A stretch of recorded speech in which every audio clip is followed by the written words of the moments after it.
The evidence supports the view that we have lost a whole civilization from our historical record. We are a species with amnesia. So we're going to have to forgive universally and move to this creative moment as a species. We, humans, are creating what is called the sixth mass extinction of life. Peace comes from a different place. It starts by seeing within others and within ourselves that which is not selfish, but is brave and generous and idealistic. Hey, everybody. Welcome to the Video Shaman Podcast, Episode 5. Episode 5! Well, I hope you really enjoyed the intro video and intro sounds that came in. It just kind of put this together, and it will be evolving as time goes on. But I wanted to put together some sound bites of some of my favorite humanitarians and at this moment right now. And I'm sure as time goes on, we're gonna change it up a little bit. But it's like ancient civilizations have always been an extremely important part of my life. Thinking about how things that we have forgotten are influencing what's going on in the world right now without actually recognizing that's going on. I mean, it's just like mythology itself. And then also you got Graham Hancock, and I also got Zach Bush in there. Zach Bush is a really fantastic humanitarian. This guy is a medical doctor and is so focused on sustainable farming, replenishing the soils of Earth. If you haven't heard of Zach Bush, I highly recommend you check this man out. He comes from the science world, but has gone through an incredible transformation in belief and experience and he has become a very one of the most heartfelt spiritual leaders in this world. So check out Zach Bush, of course, Graham Hancock. I got a little clip of my uncle, Dr. Bruce Lipton, in there. He always starts off his lectures about how we are deep in the middle of the sixth mass extinction of life on planet Earth. And yeah, that is definitely a scary thought. But similar to Zach Bush as well, they come at it from a perspective that this is actually a really positive thing if you change your view of it. As one civilization is coming down, another one is coming up. And, it's of course a concern because of these really serious problems such as the military-industrial complex. The military-industrial complex, and by extension, the New World Order. I'm going to do a podcast eventually about this theory I have called the Fourth Reich, about how there has actually been an infiltration of the American government, the military and the government, military-industrial complex is basically what Dwight Eisenhower was trying to warn people about, was this Nazi infiltration that happened at the end of World War II. There's a whole lot of stuff to get into that. We're going to have to do notes. I tried to do a podcast on it off the cuff, but it's like I can't even, because there's so many facts and details and things I want to cut to, videos and images. And so that's going to be a much bigger project. But anyway, the idea is that this sixth mass extinction is almost like been result of this horrible misuse and abuse of power that has gone on. So who are the hidden puppet masters, really? And then, of course, in the intro, I ended with a clip of my man, Bobby Kennedy Jr. Love this guy. Love this guy so much. He is representative of all the things that I personally believe in. I don't believe in agree with everything he says. And you know what? I don't think everybody should agree on everything. If we're going to have a public discourse in this country, we have to learn to disagree and not hate each other for it. That is what the whole Trump era has really brought to the table. And that was not something that came out of nowhere. It definitely built up over time. But it is so hyper exaggerated now that it's like somebody like Bobby coming into the scene that's promoting how we need to bring the country together. We need to recognize that I'm another you and you are another me, that we are all in this together. And even though we may disagree on certain things, how about, here's a novel idea, what if we were to focus on the things that we have in common? This is what the core of my beliefs. What are Alex Lipton's core beliefs? Number one is that the so-called two opposite things in a polarity, as much as they are polar opposites, are unified in a third hidden perspective that actually is the most important one. And the symbol that would demonstrate this the most to me is a Venn diagram. What's a Venn diagram? I talk about this with people, and sometimes I just assume everyone knows what a Venn diagram is because we used it in like kindergarten and elementary school, but some people don't. For anyone that does not know what a Venn diagram is, it's when you simply have a circle and you have another circle representing two ideas, two contrasting points of view, and then you put them together so that in the diagram you create, there's actually a middle section where in this exercise you would do a compare and contrast demonstration. So in one circle you have these arguments, and in this circle you have the other arguments. So these are the contrasting points of view, but in the center is where you identify the commonalities between the two. This symbol perfectly demonstrates my view on everything. This is the lens through which I see the world. What are the commonalities? I had a story when I was in the thing that like got me to think about this. I was in high school, and there was a teacher I had, Miss Latalati, English teacher, and didn't really like her that much. I wasn't really thrilled about the class when the teacher was not so good. Of course, when the teacher's good, very much interested in the class. But this teacher, she had us write a compare and contrast essay, and there were two books that we had to read. I don't remember the books or the essays or the stories, but we had to essentially, the assignment was to choose between, read both, and choose one, which is the correct one. Which one do you agree with? And make your argument as such. So when I read the two stories, my conviction, seriously, was that I can't choose one of these because I agree with both of them. I agree with both of them in different ways, and so that was my argument. I wrote an essay about how these two stories are different, but why I think both of them are correct. Because that was the assignment. Which one do you agree? Not only which one do you agree with, but which one do you think is the correct argument, or which one is the right way? And when I got my paper graded, she actually didn't grade it. She saw it as I didn't understand the assignment, so she made me stay after class and rewrite the paper and say, no, you have to pick one side. That was a galvanizing moment in my life because, oh shit, does that apply to everything? That just, I feel like, is the most important piece of wisdom that I've ever integrated into my understanding. It applies to virtually everything because I discussed in the last podcast is that everything gets broken down into this illusion of separation. That is one of the main filters through our culture programming that has led us to where we are right now. And, and I've said this before, but like, think of it like a battery. You got a battery, there's a positive polarity on the battery and there's a negative polarity on the battery. Or a magnet even, positive pole on the magnet and a negative pole on the magnet. So the way I saw it when she was asking us to write that paper was, okay, choose which polarity of the magnet is the right one. And I'm like, this doesn't make any sense. So every time I started to apply this logic that it's not about which side of the battery or the magnet is the more important one, it was about, okay, let's take a step back and recognize this is a magnet. What is the function of a magnet? What is the function of a battery? Think of a human being. There's polarity in a human being. You have it all over our complex system. As simple as we are as human beings, like the cells are very simple and we are just giant cells. So even though we're complex, it's very much the same similar structure. But as a human being, just think of this polarity. You have the heart and you have the mind. The heart essentially is the sum of all of your feelings. This is where it's like where your feelings are. And then you have your mind, which is just like a fractal wealth of possibility. You could just have, no matter how much you try to extrapolate it, there's an infinite number of ways to interpret something when you think of something. This is where imagination is cultivated. Heart as opposed to mind, those are two polarities, but even the right and left hemispheres of your brain. The right hemisphere sees the big picture. The left hemisphere sees the order and the logic. If you want to look at a brick wall, the right brain sees the wall, but the left brain will see all the individual bricks. And throughout the day, we're going to be shifting back and forth. So the conclusion of this idea is that recognizing that this idea of separation is what it is. It's an illusion. And I believe we need to break free of this illusion.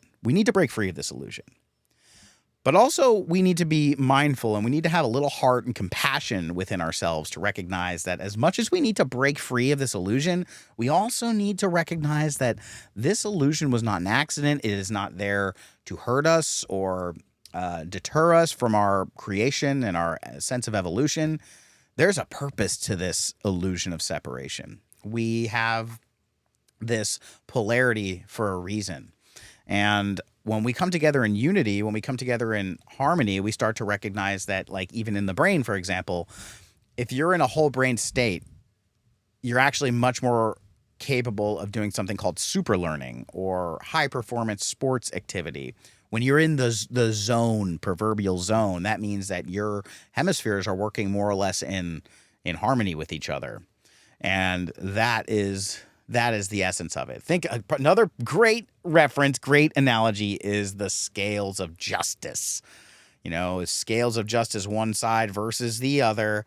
But then when they are in harmony, when they're at exactly the same weight, that's when we have justice. Justice is the balance of these two forces. How much justice do we have in the world today? How much justice do we have in the world today? I would say not as much as we should have, but hey, it's something to work on.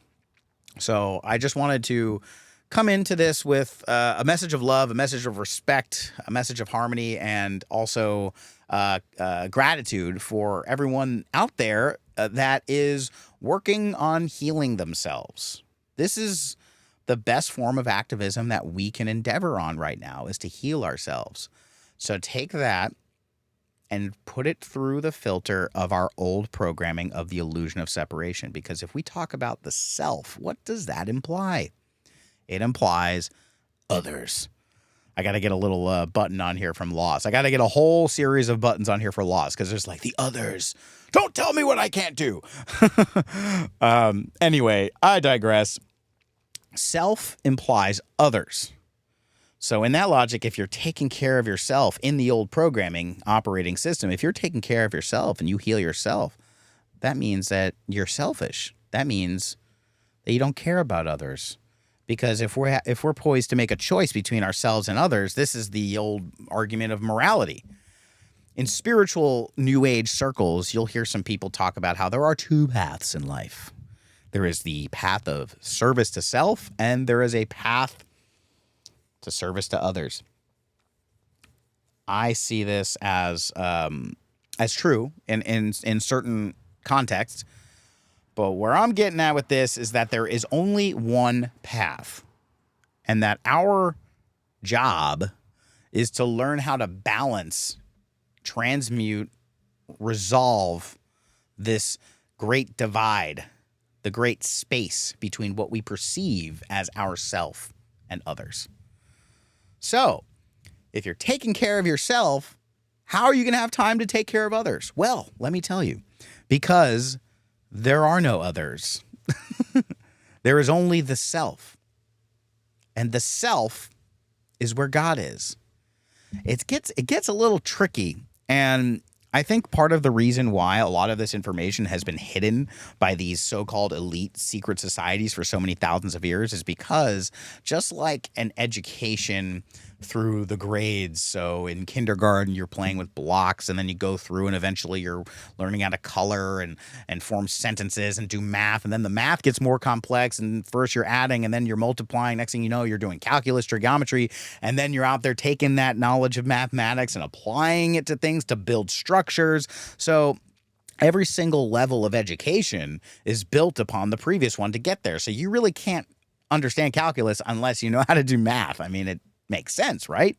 So take that logic and apply it to the wisdom that I'm trying to share with you, or the knowledge of the wisdom that I'm trying to share with you, that some of these topics of the self, God, the creator, evolution, the balance of nature, the force, it's one of those things like, don't give calculus to a kindergartner. They will most 100% of the time, 99.999% of the time, they're not going to have a clue what you're talking about. That's just like too complex information for a kindergartner. So you got to work yourself up to it. But then also think about it this way. knowledge is power. Knowledge, depending on how you use it, it could be good or it could be bad. You can use knowledge for good to help people, to help bring balance, but you can also use knowledge to destroy things. Okay, so like, nuclear physics, quantum mechanics, amazing science, amazing knowledge. But look at an example of how that knowledge was used for something horrible. The new movie Oppenheimer is coming out, I think, next week. The nuclear bomb is the result of that knowledge of quantum mechanics. So think of it this way. Knowledge is a technology. A gun can be used to protect. It can also be used, like to hunt and to survive, but it can also be used for killing and for horrible other things. You don't want to give a chimpanzee an assault rifle. That could be very dangerous. So to give these so-called secret societies the benefit of the doubt, they may have had some knowledge. They most definitely have had knowledge going back a very long time. Maybe they just didn't want to give it to people, not because they wanted to have all the power, but maybe it started off with a good intention that we got to keep this knowledge safe. We got to keep it protected, because if this knowledge gets out, it could cause something as devastating as, like, look at the nuclear wars that could happen. This also ties back into a lot of the mythology of Atlantis. Like, what happened in this lost civilization? I'm going to be jumping around a lot here, but it's a very important thing to recognize that as much as there is one way to look at something, there is also another way to look at something. And it doesn't mean that they are at odds with each other or that one is right or one is wrong. It just means that we have to broaden our sense of context to be able to understand both of these things at the so-called same time. This is the challenge. This is the paradox. This is taking the wisdom, which is for a supercomputer, and trying to put it into an old computer.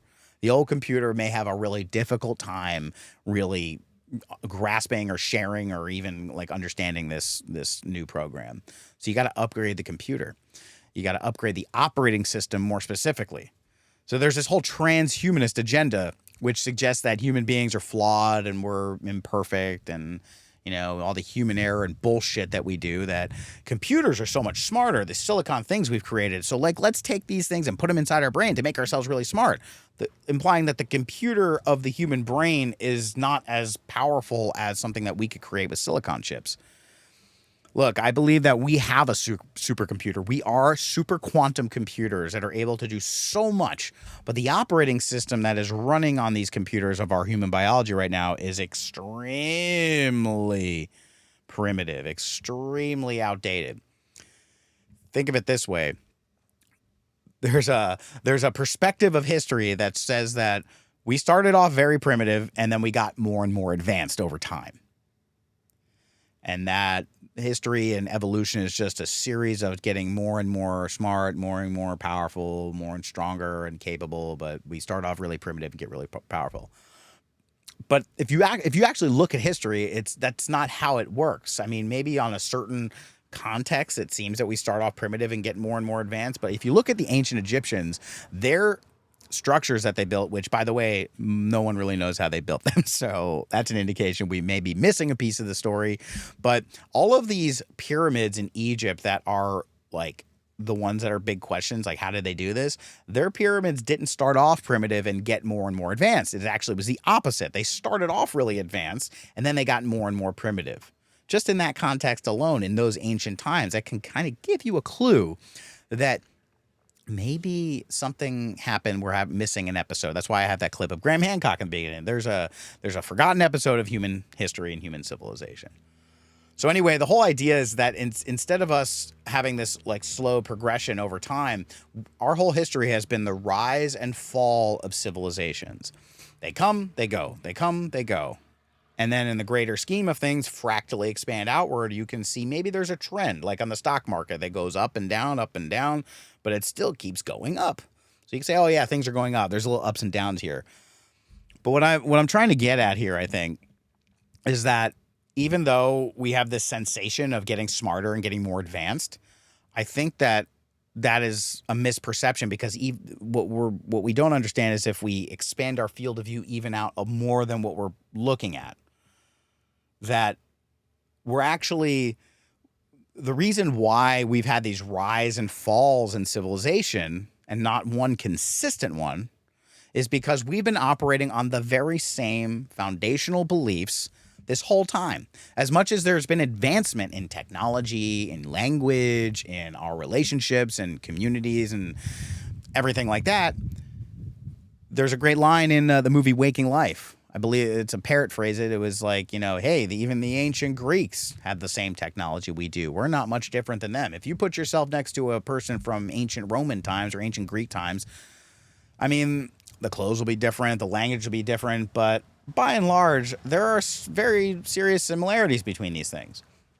So I think that back to the essence of the story is that we need to upgrade our operating system. We don't necessarily need to upgrade our computers. We don't need to put a computer in our brain. Our brain is fine as it is. We just haven't been able to utilize it in a way that gives us what we're going for.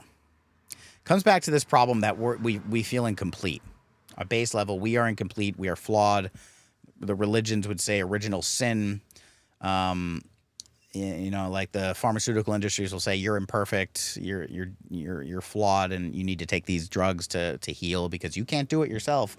If you look at all of the aspects of society and civilization, we have this.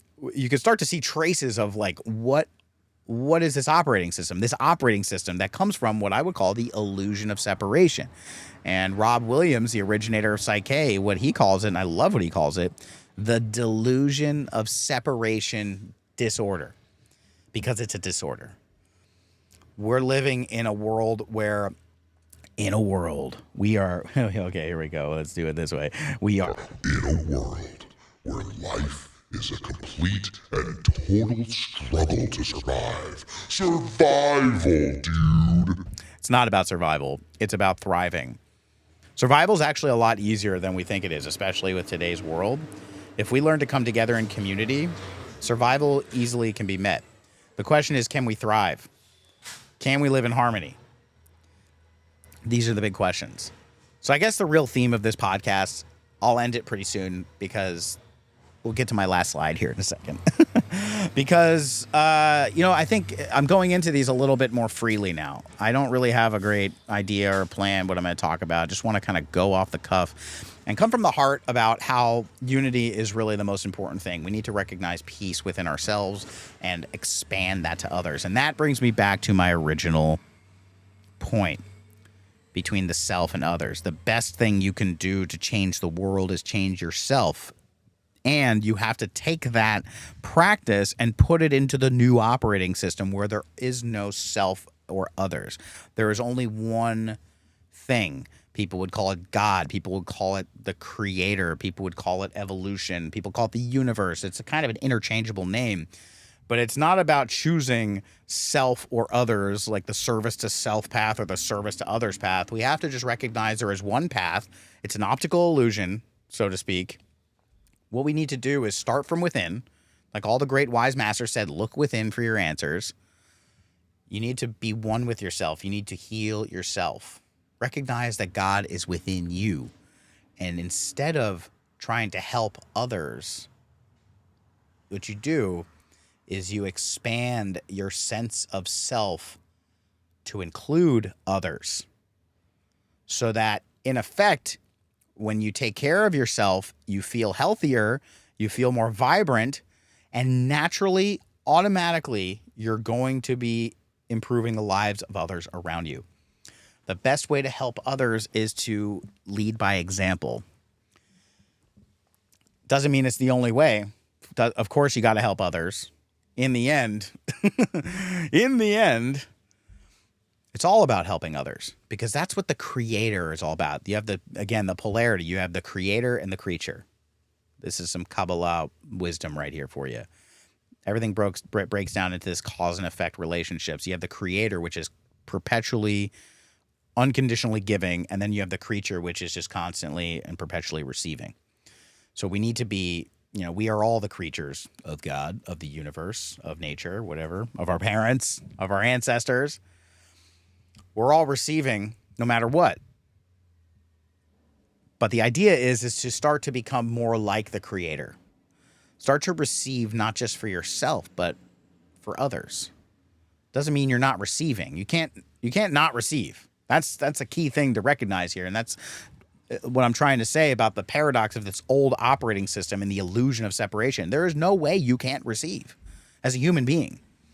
There are people, it's like, think about it. All of your senses, your eyes, your ears, your nose, your mouth, all the things you're receiving, your skin is literally receiving. You need to breathe in air in order to live. You need to drink water in order to live. You constantly have to take in order to live. So, of course, there are people out there like breatharians that don't need to eat as much. They don't need to take in as much as other people do. But nonetheless, we all receive. We all receive, and we shouldn't be demonizing that. The act or will of receiving is much related to the service to self path. So anyone out there that's going to try to get you to think that you have to choose between the two may have good intentions, and there may be really good context for that morality. Base level religion for the last couple thousand years has been operating from that perspective. It's a very simple choice, you people who don't know anything. You can either take care of yourself or take care of other people. Think about more than yourself is really the idea. But I believe right now we are undergoing such an incredible transformation in consciousness and upgrade from our previous operating system. And even the biology is upgrading. Just from the connectivity of so many people on the planet, there is massive amount of changes happening in our biology, in the way we think. I said in the last podcast about how the brain is like plastic. It rewires itself due to the programming that's in there. So I believe we can say, okay, we've learned that lesson. The illusion of separation is a very important lesson. However, let's take what we've learned and move into this next realm, this next level of education, which is learning to see yourself and others. It's literally the same thing. It's just a completely different way to look at it. It's a way that doesn't create divide. It doesn't function on division. And most importantly, this is my last slide, I promise. Most importantly, the question is, how can you take care or serve others? Take care or serve others if you don't know how to take care of yourself? It's a very simple thing. You've most likely heard it before. The question brings up a really interesting point inside that suggests that if you want to help the world, you have to help yourself. Think of the problems in the world right now. It's like a bunch of sick people. Society is sick because there's a bunch of sick people, but get down to the individual. Are you living your best life? Are you living in harmony? Am I living in harmony? Am I living my best life? We need to have compassion. We need to have forgiveness. We need to be able to accept that we may not get it right all the time, and we most likely won't, but at least we can be accepting of it. If we can be accepting of ourselves and learn to be healthy, not just physically, mentally and spiritually, all these things together, and they're all interrelated. If we can be happy and healthy individuals, then that will absolutely radiate through the field and affect other people. You know what's cool about it is that I feel like a lot of this stuff people already know. I don't think I'm coming up with it. This is not new information. This is not ancient. I mean, it is ancient wisdom, but it's very modern wisdom at the same time. And I think what's great about it is it applies to everyone. Everyone has it from within. So, without further ado, I want to wrap this podcast up. I want to thank everybody for being here. Not exactly sure where to go from here, but I can tell you this. We're already where we need to be. We're exactly where we need to be. And if we learn to just sit and breathe for a moment, we'll recognize that no matter what you do, no matter what we say, no matter how we feel, everything is perfect as it is. And if it doesn't feel perfect, ask yourself why. And then start to go down the journey of how to make it more perfect for yourself. Perfection and excellence can coexist at the same time. We may not be perfect objectively, but we can be excellent objectively. Hey, thanks for being here, and I so appreciate all of the wonderful attention to these subjects, and for all of you out there, I love you. If you want to write to me, my email address, alex@videoshaman.com, and I look forward to seeing you next time, hearing from you. Follow me and YouTube at Video Shaman channel on YouTube. Thank you very much, everybody. Peace up.